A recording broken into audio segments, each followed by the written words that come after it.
রাম। পাল family পরিবারের সকলকে স্বাগত জানিয়ে আজ আবারও একটা ডেইলি লাইফস্টাইলের ব্লগ শেয়ার করছি। আজকের ব্লগটি হচ্ছে গত বুধবারের ব্লগ। আজকের এই ব্লগটিকে টাইটেলে আমি ক্লিন ডে হিসাবে রেখেছি। টাইটেল দেখে আপনারা নিশ্চয়ই বুঝতে পেরেছেন আজকের ব্লগটি কীরকম হতে চলেছে। গত দুদিন যেহেতু আমি বাড়িতে ছিলাম না, তাই ঘরের ভেতরে বেশ কিছু জামা কাপড় মেলে রেখে গেছিলাম, সেগুলো শুকিয়ে গেছে, সেগুলোকে তুলে নিলাম। এবার জানালাগুলো ভালো করে খুলে দিলাম। এখনও বেডের ওই পাশে জানালাটা খোলা হয়নি। ইচ্ছা আছে চাদরটা আজকে চেঞ্জ করে দেব। যেহেতু দুদিন বাড়িতে ছিলাম না, আজকে চাদরটা চেঞ্জ করে নেব। গতকাল রাত্রে বাড়িতে এসে পৌঁছেছি ঠিকই, কিন্তু চাদরটা চেঞ্জ করতে পারিনি, শরীরে আর কোনো এনার্জিই ছিল না। যাই হোক, চাদরটা আজকে চেঞ্জ করে নিলাম। নতুন একটা চাদর পাতবো। এই চাদরটা নতুন মানে সত্যিই নতুন, আজকেই প্রথম দিন ব্যবহার করছি। চাদরটা কেমন হয়েছে, কালারটা কেমন হয়েছে একটু কমেন্ট করে জানাবেন।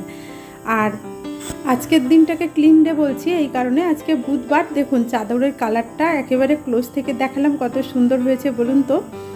হ্যাঁ, যে কথা বলছিলাম ক্লিন ডে মানে বুধবারের কথা বলছি। যেহেতু আজকে আমার যদিও স্কুল আছে, অনেক সকাল সকাল উঠেছি, ঘরের অনেক কাজকর্ম আছে, বেশ কিছু কাজ জমে আছে যেগুলো করা হচ্ছে না, সেই কাজগুলো করে নেব। আর সবই পরিষ্কার পরিচ্ছন্ন করার কাজ, যার কারণেই ক্লিন ডে হিসাবে ব্লগটা শেয়ার করছি।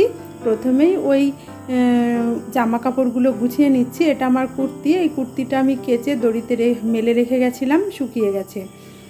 আর আপনাদের দাদা ভাইয়ের প্যান্ট, আমার নাইটি, এগুলো আছে। ছেলেমেয়েরা তো এখানে নেই, ছেলেমেয়েরা যেহেতু পড়াশোনা সূত্রে কলকাতায় থাকে, ওদের জামা কাপড় এখানে সেরকম কাচাকুচো আমাকে করতে হয় না। আমি কলকাতায় যাই, গিয়ে ওদের ঘর পরিষ্কার করা, রান্নাবান্না, জামা কাপড় কাচা, বাথরুম পরিষ্কার করা, টয়লেট সব পরিষ্কার পরিচ্ছন্ন ওদের করে দিয়ে আসি। আর সপ্তাহে তো আমার ওটাই রুটিন। লাস্টের দিকে দুদিন আমি থাকি না সপ্তাহের। আর এই প্রথম দিকগুলোতে গ্রামের বাড়িতে থাকি। গ্রামের বাড়িতে যখনই থাকি তখনই তো আমার স্কুল থাকে, যার কারণে প্রতিদিন স্কুলের চাপ থাকার কারণে ঘর দোরগুলো খুব ভালো করে ডিপ ক্লিনিং করা সম্ভব হয় না। আজকে ভেবেছি যদিও স্কুল আছে, অনেক সকাল সকাল উঠে ঘরগুলোকে ডিপ ক্লিনিং করে নেব। তবে সমস্ত ঝাঁট দেওয়া মোছার ভিডিও তো করা সম্ভব নয়। আমি যেটুকু ভিডিও ক্যাপচার করতে পেরেছি, সম্ভব হয়েছে যেটুকু, সেটুকুই দেখালাম। যাই হোক, উপরের ঘরদোর ঝাড়ঝোড় দিয়ে মুছে পরিষ্কার করে নিচে নেমে এসেছি। আর রান্নাঘরটাও তো দেখলেন, পরিষ্কার রান্নাঘরই ছিল, তবুও মুছে পরিষ্কার করে নিলাম। যেহেতু দুদিন বাড়িতে ছিলাম না, তাই আবারও রান্নাঘরটা ভালো করে স্কচব্রাইট দিয়ে সাবান দিয়ে মুছে পরিষ্কার করে নিয়ে চা বানিয়েছি। সকালে একটু চা খাওয়া হবে, চা খেলাম, তারপর ভাত বসিয়ে দিয়ে আবারও নিচের ঘরের ঝুলগুলো ঝেড়ে নিচ্ছি। এখন নিচে চলে এসেছি, ফ্যানটা বন্ধ করে দিয়ে সিলিংয়ের ঝুলগুলো ঝেড়ে নিলাম। প্রত্যেকটা ঘরেরই ঝুল ঝেড়েছি, উপর নিচ সমস্ত ঘরের। সেই উপরের ঝুল ঝাড়াটা আর ভিডিও শ্যুট করতে মনে ছিল না আর কি, তাই নিচেরটা দেখিয়ে দিলাম। এবার ভাত বসিয়ে দিয়ে নিচের ঘরগুলো ঝাঁটপোছ করে নিচ্ছি।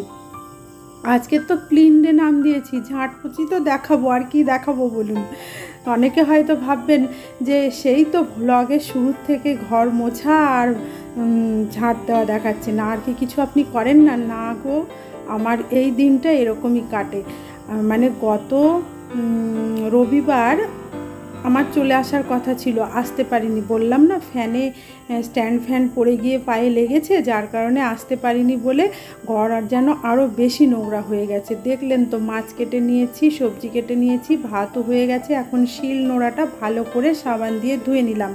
এর কারণ আছে, ঘরে খুব আরশোলা হয়েছে, লাল হিট আনতে হবে। লাল হিট যেহেতু আনা হয়নি, আরশোলা অতিরিক্ত ঘোরাঘুরি করছে, তাই শিলটা কদিন ব্যবহার করা হয়নি বলে সাবান দিয়ে ভালো করে পরিষ্কার করে নিয়ে মশলা পিষে শিলটা আবার ধুয়ে যথাস্থানে রেখে দেবো। এটাই হচ্ছে উদ্দেশ্য। সব কিছুই ক্লিন করছি। ওই যে কথা বলছিলাম যে সোম মঙ্গল দুদিন ছিলাম না, আবার শুক্র শনিও ছিলাম না, সেহেতু শুক্রবার ছিলাম না, মনে পড়ছে না, যাই হোক শনিবার ছিলাম না। এই 4 দিনে ঘর যেন অনেক বেশি নোংরা হয়ে গেছে তাই মনে হচ্ছে। রান্নাবান্না সমস্ত সেরে নিয়ে এখন কাপড় ভিজিয়েছি, কাপড়গুলো কেচে নেব। ওই বড় হাঁড়িতে তখন দেখলেন না গরম জল করতে দিয়েছিলাম। তারপর স্নান সেরে পুজো সেরে স্কুলের উদ্দেশ্যে রওনা দেওয়ার জন্য রেডি হয়ে গেছি। আজকের ব্লগটি এখানেই শেষ করলাম। কেমন হলো জানাবেন। ভালো লাগলে চ্যানেলটি সাবস্ক্রাইব করার অনুরোধ জানালাম। ভিডিওটি দেখার জন্য সকলকে জানাই ধন্যবাদ।